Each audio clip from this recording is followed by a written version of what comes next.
it's the time once again. Thank you so much for joining us, folks.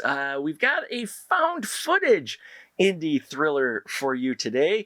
Yeah, I know. You know how I feel about found footage films, so they are usually a hard sell. So today we're going to look at the Andy Baker tape, directed by Brett Latta, who plays Jeff Blake. He's also in front of the camera. Jeff Blake is a popular food blogger who's just on the verge of making his big break, but he's looking for this one final show to really push him over the top. Well, he ends up turning a trip to track down his half-brother, who he just recently discovered he has, Andy Baker, and filming his exploits along the way and having maybe Andy accompany him as he tries out foods on his travels.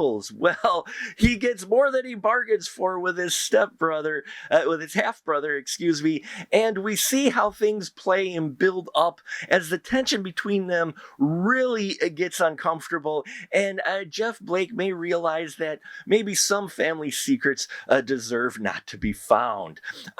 Wow, you know what? I really liked the Andy Baker tape. I enjoyed this. And again, found footage usually isn't my bag, hard sell. And for this one, though, I think it was the charisma of both characters. Both Jeff Blake and the Andy Baker character played fantastically by Dustin Fontaine.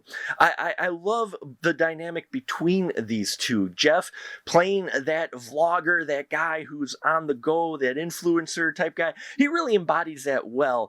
And you believe that this is a real food blogger, right? And then the Andy Baker character is this more blue-collared, something's kind of off about him, but again, it's just a difference between their two personalities, it seems like. But just as things go along, much like the film Creep, we've seen, you know, or the incel tapes, it just builds a little bit more, that uncomfortableness and that atmosphere of you saying, Jeff, you really should dump this person by the side of the road before things really go south. And boy, do things really go south.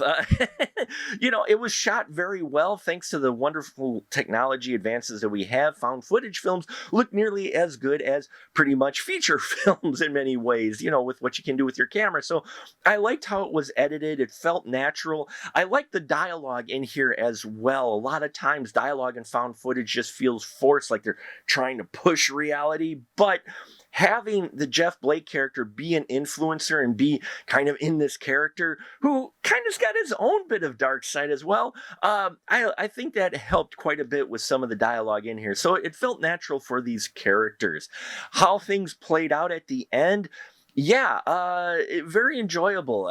You know, a very satisfying ending. You kind of see where this is going, but it was a fun trip to get there. And that's really thanks to all the work put into this film. Especially, you know, you're getting more and more of these films like this that have smaller casts than that because of COVID, indie filmmakers still wanting to make films. And I think that's the case here with the Andy Baker tape. So if you have seen the Andy Baker tape, let me know what you think of it. If you're a fan of found footage films, you're going to want to check out the Andy Baker tape. It's worth a watch. It moves along nicely.